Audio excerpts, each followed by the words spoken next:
So we begin again with Rav Shimson Rapheal Hirsch, and we're now in the days that precede Tisha B'Av, the central day of mourning in the Jewish calendar.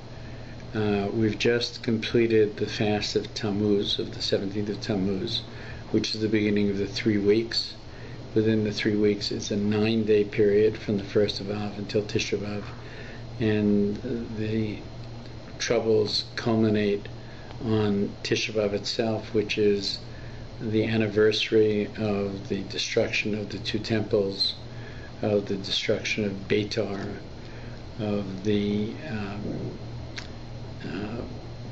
beginning of the Crusades, of the beginning of the First World War, which led to the Second World War and the Shoah, and of course the beginning of the Inquisition. 1492 was not just the day that Columbus sailed the ocean blue, but the day that the Jews were evicted from, the year that the Jews were evicted from Ferdinand and Isabella's Spain. God told us that on this day, which commemorates the day in which the Jewish people rejected the land of Israel in the Midbar, at the request of the spies, the Meraglim, that since they cried over this, that there is some connection, that all of the pain and suffering of the Jewish people would be focused on the day of Tisha B'Av, the 9th day of Av. And the most significant elements of it, of course, is the destruction of both the first and the second Beis Hamikdash. Rav Hirsch writes about Tammuz in detail. We'll begin with the 17th day of Tammuz, which is the kickoff, so to speak, of these days of mourning. On the 17th day of Tammuz, 5 sorrowful events occurred. The tablets were broken when Moshe Rabbeinu descended from the mountain. The continual sacrifice was abolished on that day, the Tamid offering. And the Torah, in addition, on that day, the city of Jerusalem was broken into, and Postumus, the wicked, burnt the Torah, and in addition placed an idol in the temple itself. Whoa. The sun shines brightly, all the fields smile with the ripening crops. Israel's glance, however, is turned to the past, its past and its thoughts of destruction, of Churban, the overthrow and ruin. The sun-laden Tammuz brings into every true Jewish breast a sadness. Many a page of Jewish history has been written with tears, but the most tear-stained pages have been produced by the 3 weeks. And the great tragedies of the Jewish history associated with the names of Nebuchadnezzar, Titus, and Ferdinand chose this period for their mournful consummation.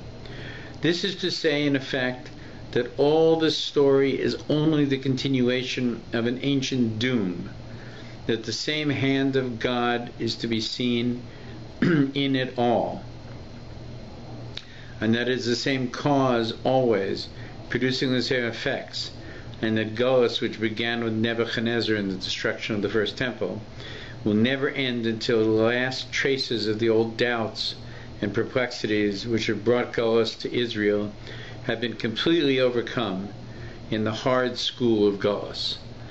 So he's saying that we will not end the tragedies that focus on Tisha B'Av until we end the causes of those tragedies, which really are rooted in our own behavior.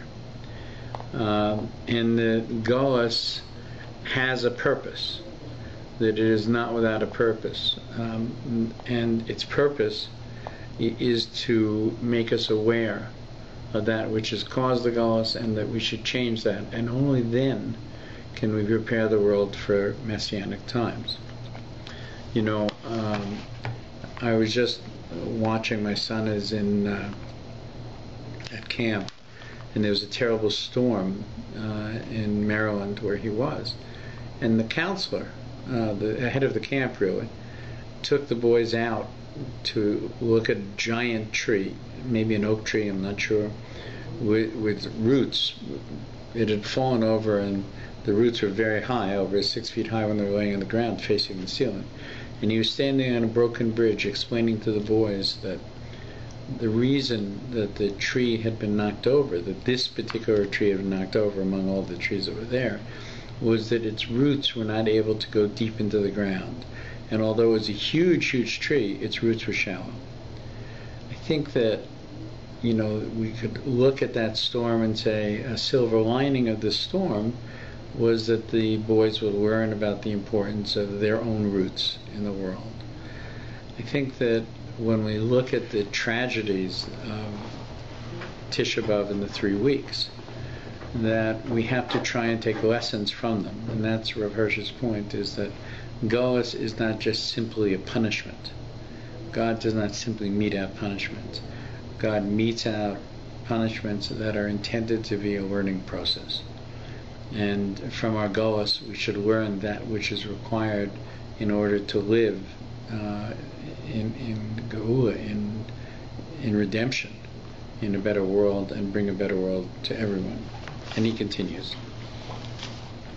For this reason, as we have already stated before, it is not mourning which is the dominant note of our days of remembrance for the Churban, for the destruction, but fasting. That is, searching our hearts in order to find our way back and up, recognizes the causes of our downfall, and mustering our energies for completely eliminating them from our midst. This is the task for which these days of remembrance must strengthen us. In general, it is not the glad, joyful, encouraging events which determine our duties and our life's tasks. Every untoward event which acts as a disturbing factor in the course of our lives, while it alters our prospects in the world, also brings new duties and presents new openings for accomplishments of our task.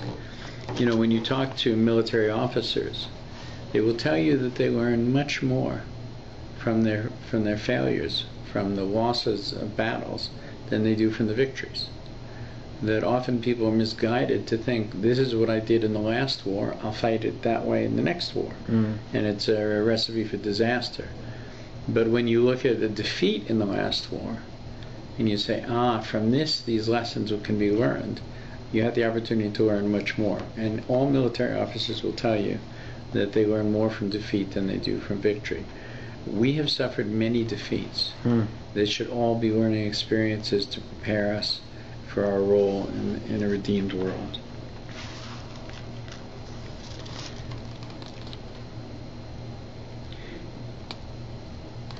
This task remains in itself ever the same. It is and remains both for Israel and for us as Israel as a whole, and for each. Sorry, turn the page. Thin pages. Yes. And for each individual, nothing else than the observance of the Torah, the fulfillment of the law transmitted to us from Horeb, from Sinai.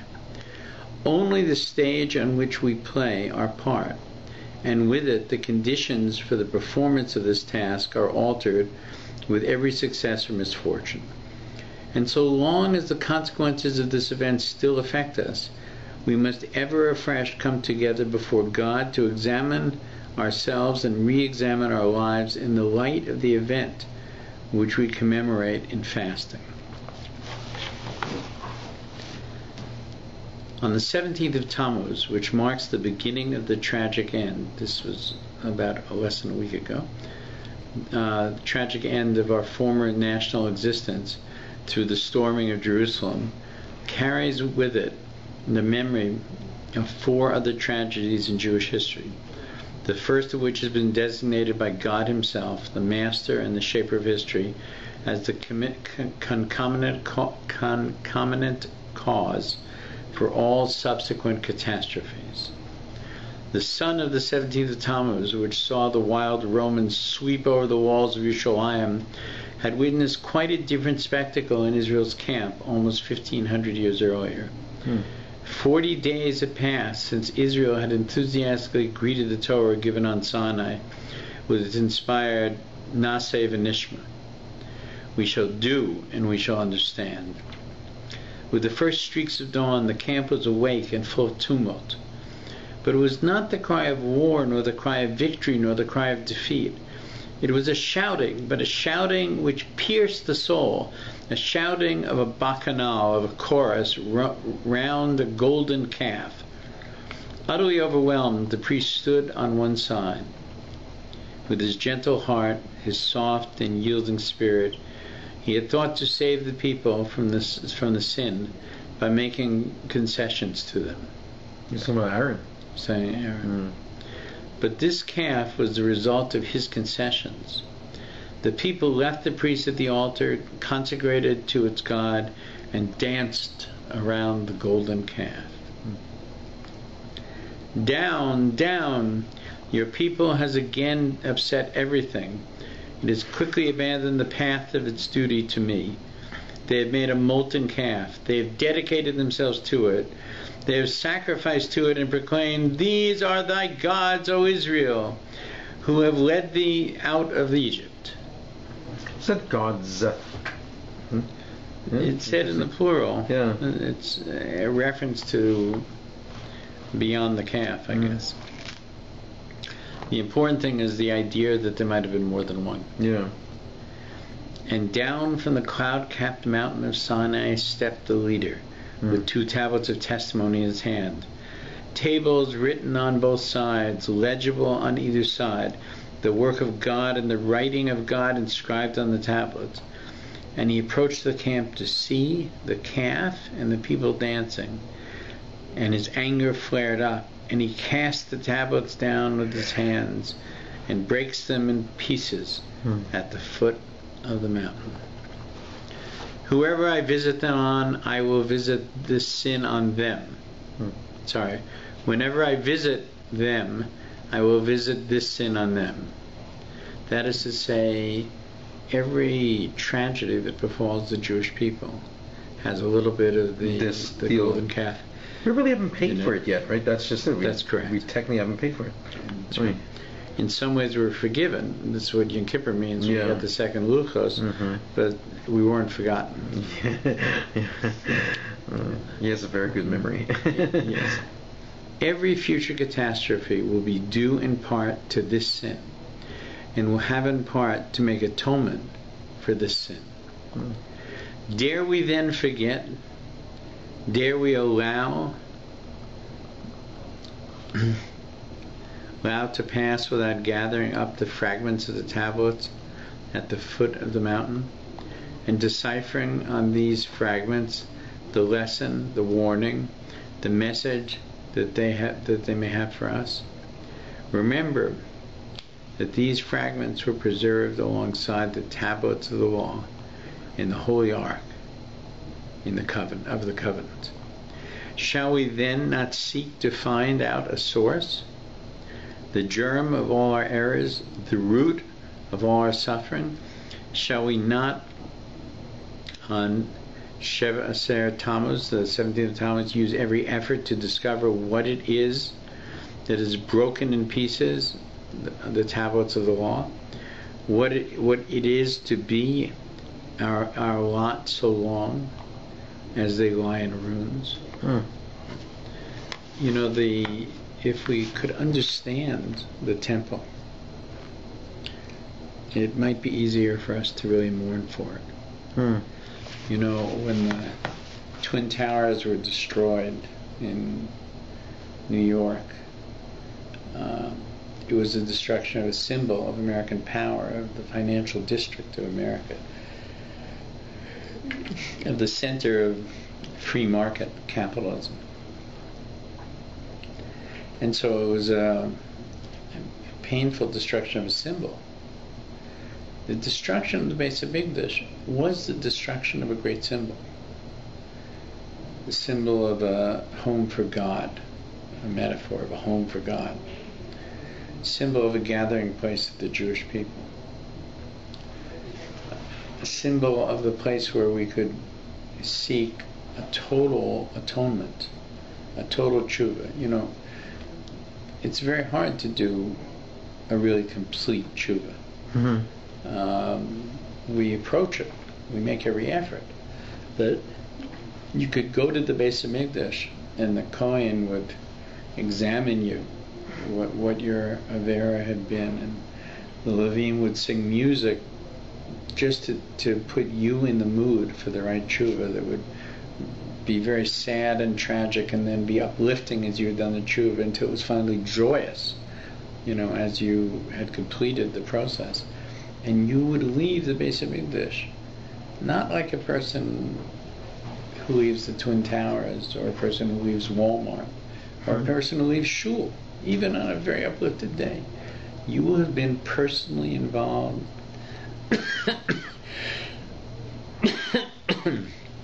Can I get your glass of water? No, okay. In a series of miraculous events. There was never a fly scene in the Beis Hamikdash, the greatest slaughterhouse in history.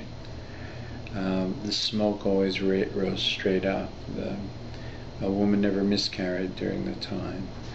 And people were so squeezed together in the Beis Hamikdash on the 3 holidays of Pesach, Shavuos, and Sukkot, that a small person might never even touch the ground.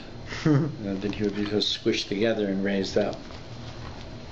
And yet, at a given moment, when people would prostrate themselves before God full length on the floor, every person had Daled Amos to do it.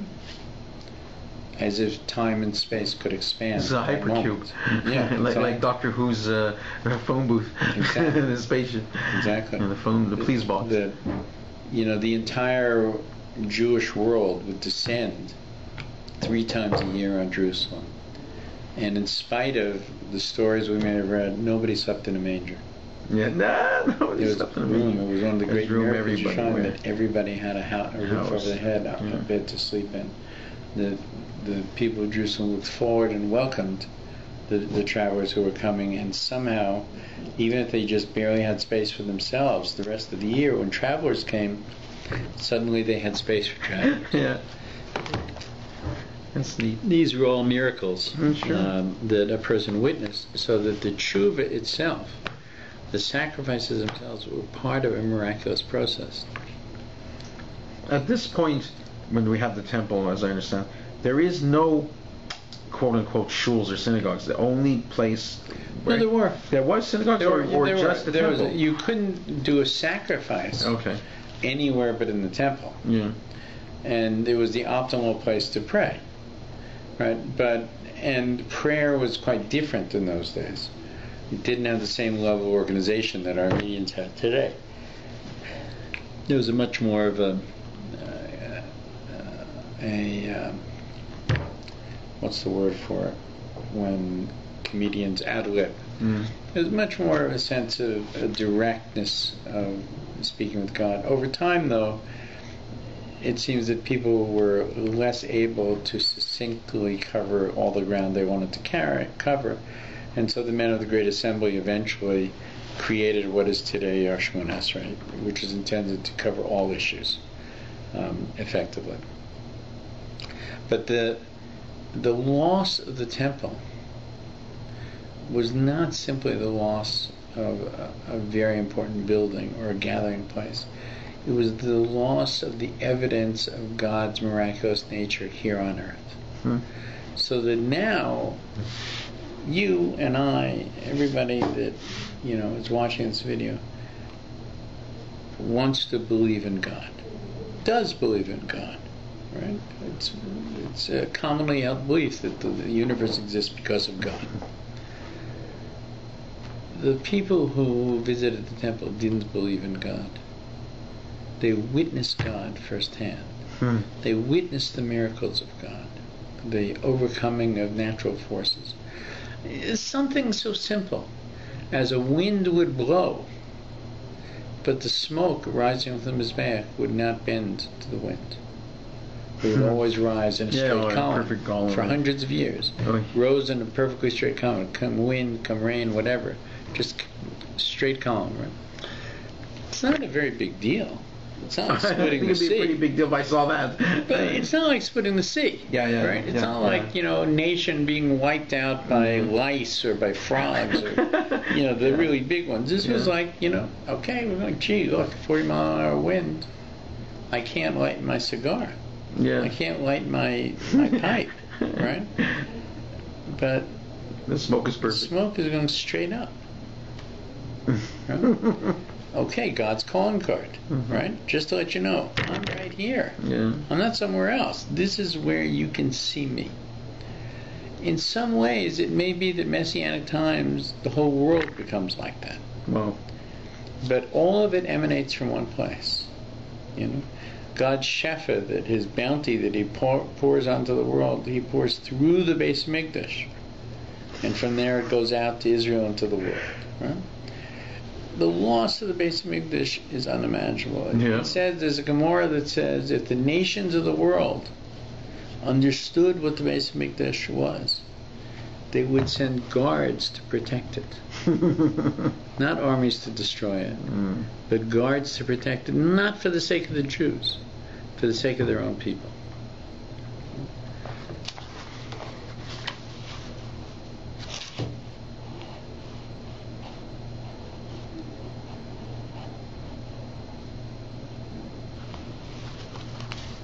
Okay.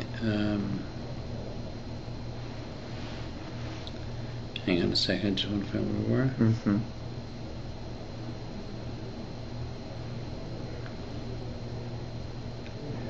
Dare we forget that the sin? Dare we allow a fast of Tammuz to pass without gathering up the fragments of the tablets at the foot of the mountain and deciphering on these fragments the lesson, the warning, the message which they may have for us?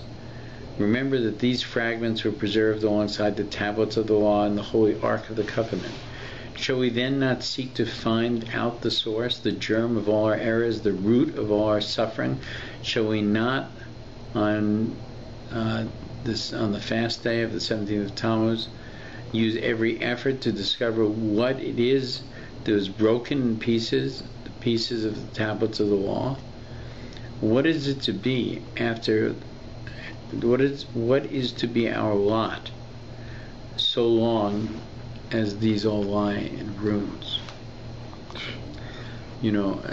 When we go to the temple, you often go to the wall, which used to be called the Wailing Wall. Now it's called the wall, the Western Wall, Maravi, the Koisel. For many people, you see, there's great dancing and rejoicing. There's bar mitzvahs that happen there. There's all kinds of events that happen there. Halachically, when we see the wall, what are we seeing? We're seeing the ruins of not even of the temple, of a retaining wall of the mountain that was built by Herod, that once held the temple. That's what we're seeing, and we're dancing.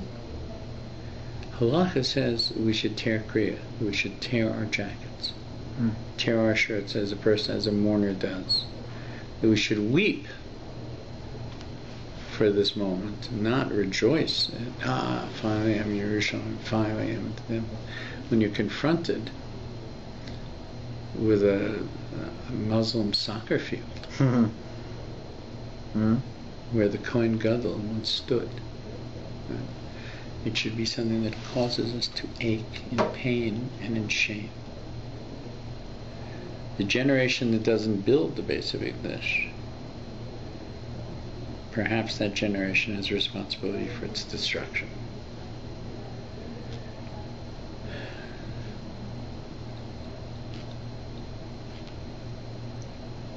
Rabbi Breitowitz once commented that a meal for a poor man is dry bread.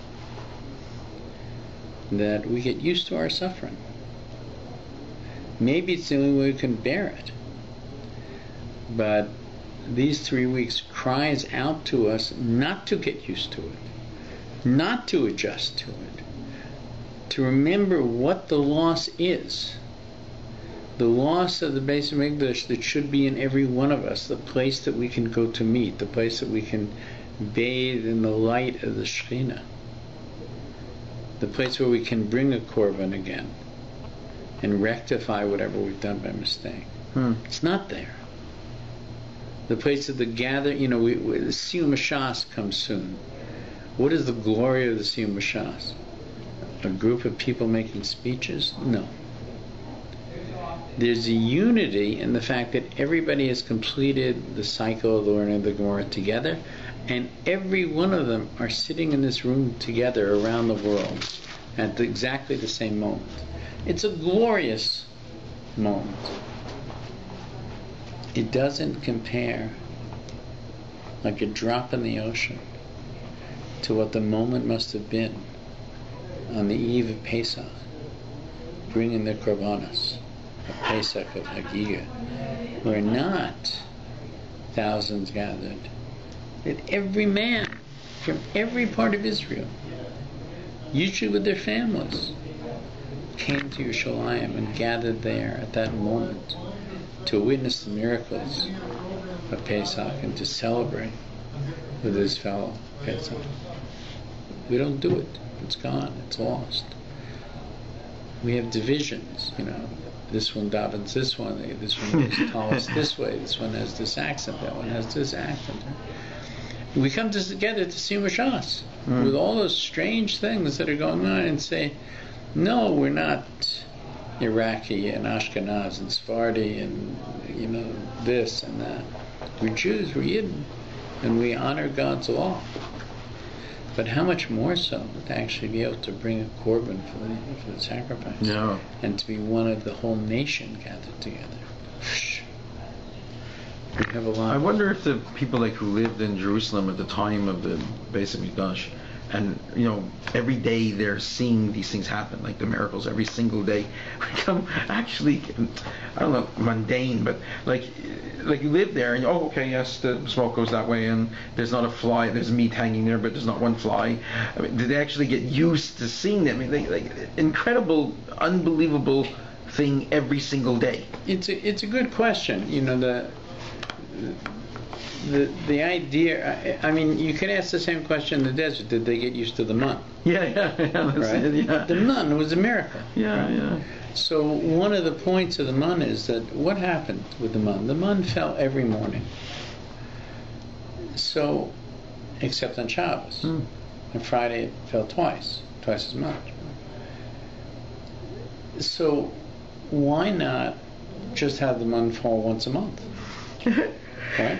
And the miracle of the mun would be that it would stay fresh for 3 days, right? Yeah, that's it, yeah. So on the first of the month, there are people who get paid from the first of the month. Yeah. There are people who get paid weekly. There are people who get paid yearly. Right? Why not do it? Chazal is clear that we were supposed to wonder every morning. If we would get. Will it come? Right? If we got it once a month, right? For the other 29 days, Yeah. don't need it. We got it. Yeah. We're taken care of. We've done our shopping for the month. But imagine if you had to go shopping, forget the miracle, if you had to go shopping every morning, and instead of living in Canada, you lived in, I don't know, somewhere in the former Soviet Union or somewhere in North Korea. Yeah. Where they're constantly, running out of food. Yeah. So you go to the store to buy X isn't there. You don't even find it out until you come to the front of the line. Yeah. And you get there and say, okay, I'm on the line for X. And they say, no. You're on the line for Y. We've been out of X for 3 hours now. You want Y? It wasn't like that for the month. It was there every day. But they never knew that it would be the next day. It should have been like that for the people in Jerusalem. But you ask a question because we can ask the same question of ourselves. You get up in the morning, you daven Shacharis. Right? At night, you daven the same Shemona Esrei. In the evening, you daven the same Shemona Esrei. what's going on? Is it meaningful, or do you say, I'll say the same words again? You have to keep in mind that every Shemona Esrei is different. The words may be the same, but you yourself are different. The people in the room are 4 hours different people than they were before. The universe, in 4 hours, you understand that whole nations are destroyed in 4 hours? That the universe can just turn itself upside down in 4 hours? Right? So, to some degree, one way or the other, the world has changed dramatically. Even the skin, what does it say? That your skin regenerates entirely every 3 weeks or something? It's some incredible... Yeah, that's where all dust comes from your house. Yeah, the epidermis of the body, the outer skin. So when you go and have lots of dust in the room, that's human skin. Is skin regenerating itself? It means that the skin on your body at Marav is not the same skin on your body that you had at Chakras. Right? Many years ago, I had a funny experience.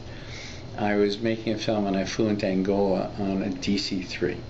Oh. A DC-3 is probably most famous for the closing scene in Casablanca, when Ingrid Bergman says to Humphrey Bogart, "God bless." And he says, "Here's looking at you, kid." And then they walk off into Ingrid Bergman and her husband, not Humphrey Bogart, walk into this plane that's at a very big angle.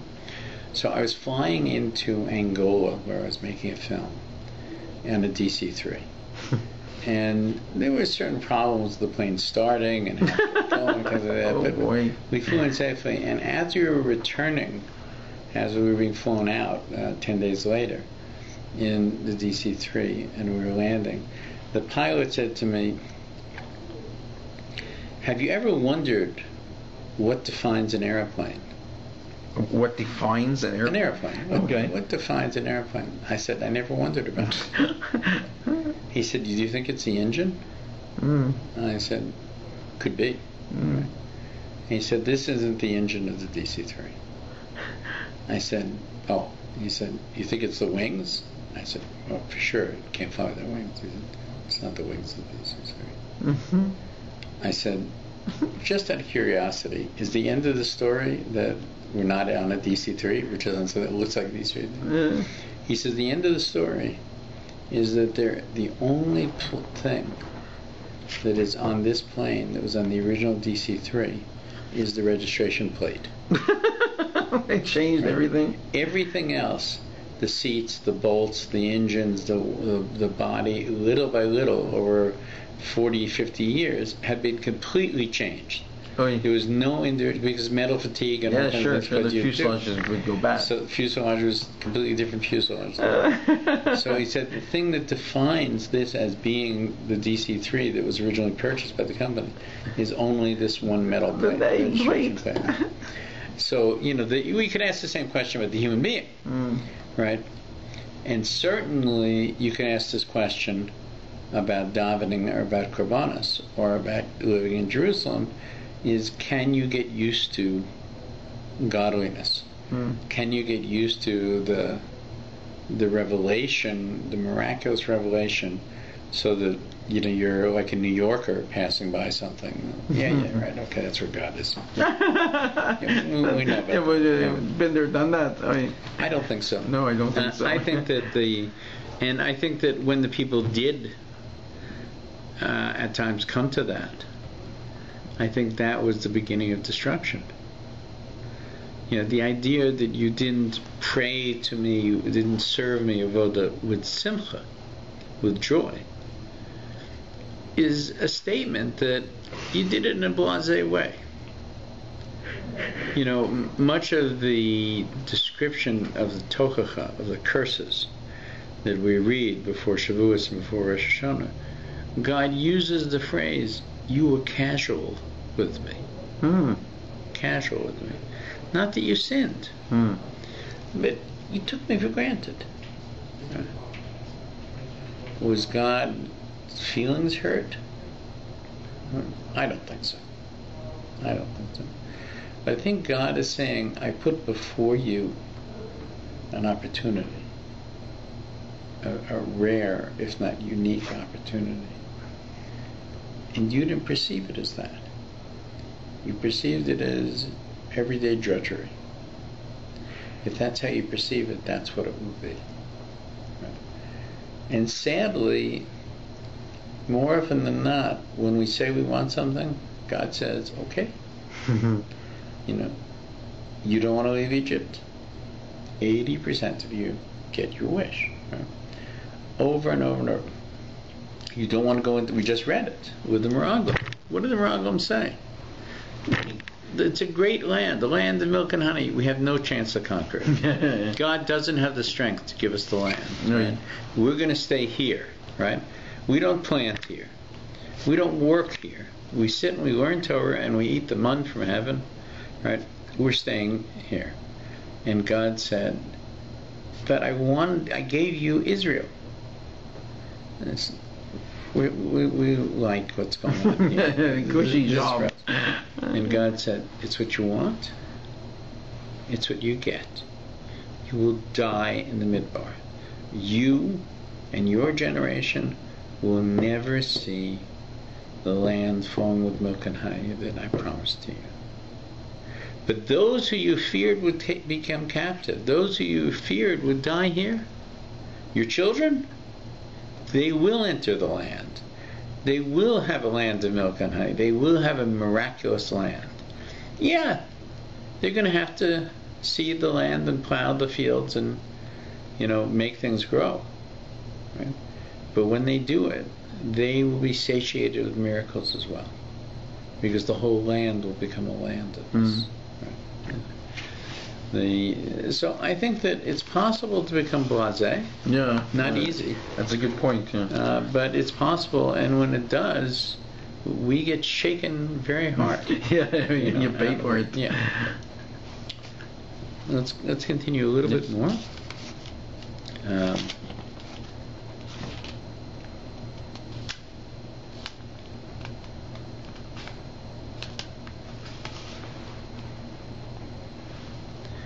Okay, so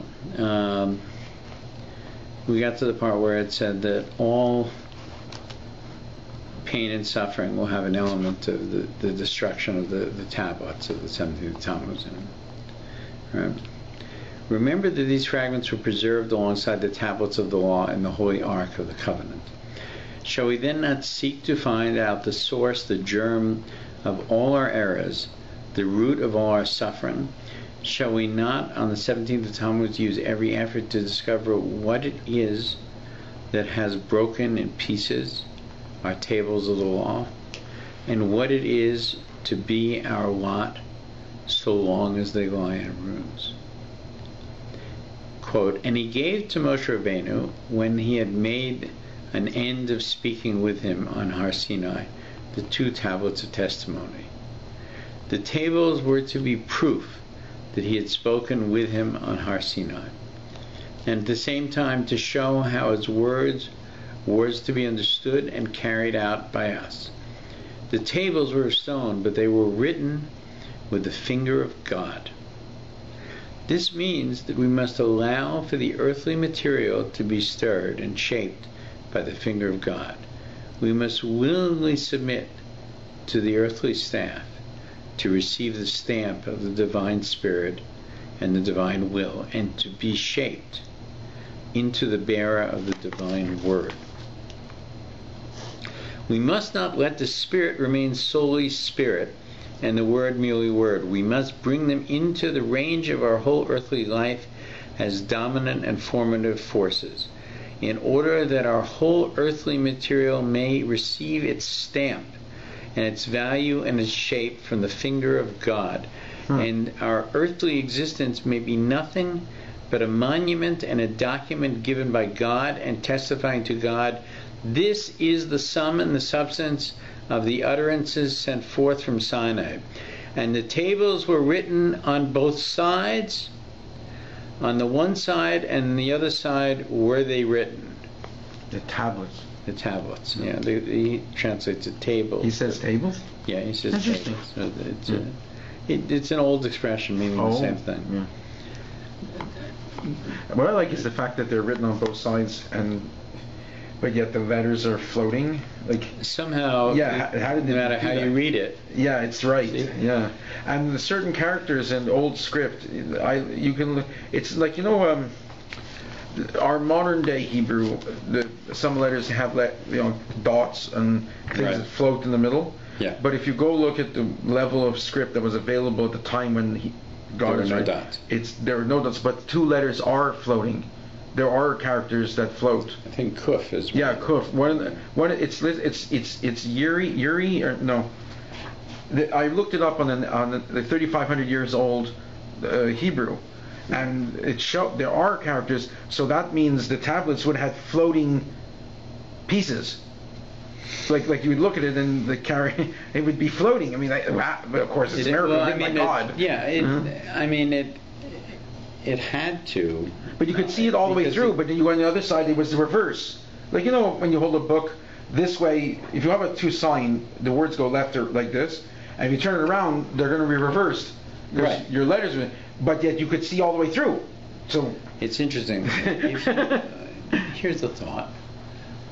Let's say you're looking at it this way and it's proper. Yeah. Under normal conditions, if it was sort of drilled all the way through to the other side, when you looked on the other side, it would be reverse. Yes. Unless you held a mirror to it. Yes. So if this was the commandment and I'm looking at it, and then I look at a reflection of it here, when I look at the reflection, it's correct also. Yeah, that's right. Is that right? Yeah.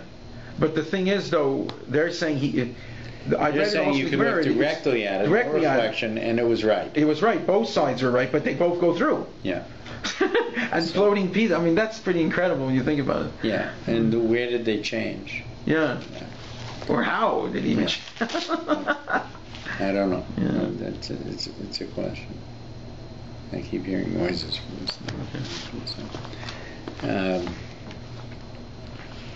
They're also square. That whole round stuff, that's completely wrong. They fit properly in the arc, like straight in, perfect fit, perfectly fit. Yeah. Because it even talked about you held in his hand. It's 6 by 6 or something. But there was room in the arc for other things. Yeah, but that's interesting. Yeah, you put them in, and then he said they also had the rocks, the rocks of the ones that broken. Right. And the ones that, but his staff was in it or not in it? Because remember the staff with the olives. Yeah, I don't think that's in it. That's not in it. Yeah. But maybe it was put in the. I think it was put beside it or something. Yeah. It's incredible. There's also the talk about the Ark of the Covenant had poles, right? They were never removed. Yeah, but they're wider than the room it's in.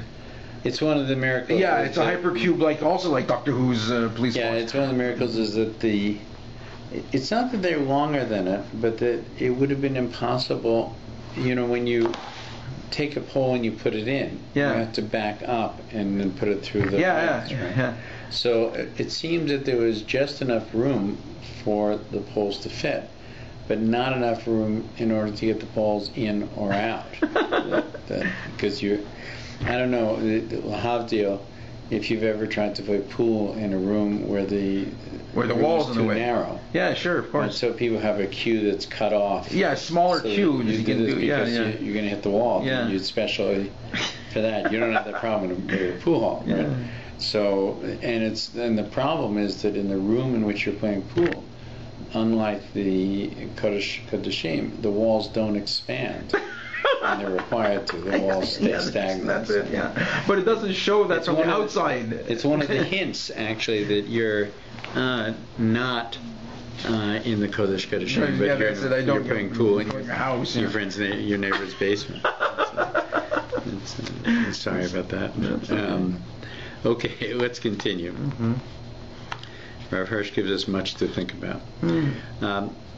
The word from Sinai must not grip us only superficially and one-sidedly. It must penetrate us through and through. It must set its stamp indelibly on every part of our being. In whichever way we are turned, the writing of God must everywhere be visible on us clearly and legibly. See the divine tablets of testimony. On them there was no above and below, no front and back. The writing pierced right through. See? There you go. The writing pierced right through them, and yet they could be read on both sides. See? There you go. That's the thing we were just talking about. Yep. Amazing. This must be a model for you. Be a Jew through and through. Whichever way you are turned, be a Jew. Do not engrave the divine writing only on one side, one part, one aspect of your being, so that you appear to be a Jew. By the way, only appear that way from one angle. And a missionary of the divine name and divine will only when regarded from one side and one aspect. But when you turn your back and enter into the relationships, you will appear as anything but a Jew, a missionary for anything but the name of the will of God. Or at any rate, you will not be completely a Jew. You will not be so clearly stamped as a missionary of God's will. Be a Jew through and through, on all sides and in all aspects, and do not esteem one side as facing more directly towards the Godhead. So this is a very important lesson. Actually, it comes to talk about some of the things we were talking about earlier tonight in your trip to Ottawa, is that you need to be a Jew through and through from both sides. Yeah, not perceived that way. Yeah. You know, because only then, when a person can see through you and say they're consistent, that see everything about you and say, yes, he's a Yerushalayim, he fears God, he loves God. Only then can they begin to understand what it's about, that it shines through you. Do not imagine that you have received the stamp of the divine word with more emphasis on this side, and that you can allow the other side to be content with the after effects of the stamp and with the mere traces of this imprint. Do not think that people, as they look on one side, can discern that the force of the divine word has penetrated to the other. And when you speak of what you call the main sides, and the main periods, and the main items, and the main articles of your Judaism, in relation to God, there is no reverse side, and there is no opposite side. Everything is turned to God and must be taken equally seriously. On every side, the stamp of the divine the stamp of the divine will is to be placed with the same force and care and directness. Let yourself be penetrated through and through and from all sides with the divine word. And the tables were of stone witness with the finger of God. The tables were the work of God, and the writing was the writing of God given through mastering the tablets. Let's read this last part again. And the tables were tables of stone written with the finger of God. The tables were the work of God, and the writing was the writing of God graven through mastering the tables. So it's just a sense that, you know, when you write on a piece of paper, the ink dries on top of the paper and sticks to the paper, and we recognize the words by, you know, with very fancy printing, it's elevated. You can actually see the ink. It's a little bit higher than the paper itself.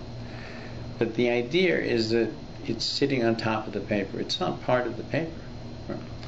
You know, sometimes a trick that my wife taught me is that if I have a stain, if I take two pieces of fabric, a clean piece and where the stain is, and go like this gently with the fabric, the stain disappears.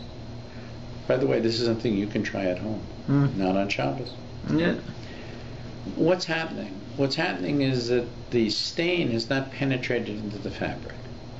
It's sitting on top of the fabric, and by rubbing it together, it flakes off and is cleaned, because there's no stain in the fabric, it's just sitting on top of it.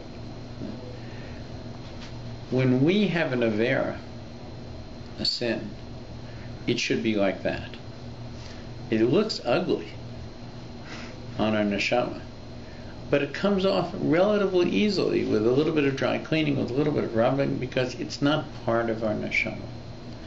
But when we do a mitzvah, when we follow halacha, when we daven with kavana and do the avoda of Hashem, then we're doing something that is permanent. And what is the difference between the two? It's actually a simple, the metaphor works. In the case of the avera, it disappears and becomes dust. But in the case of the Jew who says, I'm not shomer mitzvahs, I don't keep mitzvahs, I don't keep Shabbos, does it mean that he's destroyed that in himself? No. He hasn't, actually. Because those things are not written like ink embossed on paper. They are carved into stone. And if you can't see the letters, it means that the stone has been covered with dust, so much so that all the letters were filled in. So it looks like there's no letters. But if you just take a brush, or go like that, right? Go away. You know, the dust comes off, and the carving in the stone remains perfect. So it is with every neshama of a Jew. Those things are carved in. They can be covered with schmutz, they can be covered with dust. It's a question of getting rid of that stuff. Right? But with every Jew, if you can touch them in the right place, you can remove that. And when he senses, or she senses, this remarkable holiness written on their soul with the finger of God, engraved on their soul with the finger of God, then you can awaken in them something that can become a driving force in their lives, and a driving force for good. And because it's infinite, it can only grow. Now we sit at the beginning of the 3 weeks. We have much to contemplate, and we can have in mind that one of the causes of the destruction of the Second Temple was what's called sinat chinam, baseless hatred. Now is not the time to discuss baseless hatred. Maybe we have many definitions of it. You may be able to recognize it in yourself, and if you can, you should rectify it as soon as possible. And we'll talk about this next week as we go forward. But clearly, this period of time of the 3 weeks leading up to Tisha B'Av, and more so this period of more than 2,000 years of galus, of being without the temple, is not simply given as a punishment, as a beating. It's given as a preparation for the final redemption. It's given as an awareness of the loss and a desire to rebuild the temple and to create the conditions for the final redemption, for the coming of Mashiach. B'mhera b'yameinu. It should happen before our next meeting. Amen.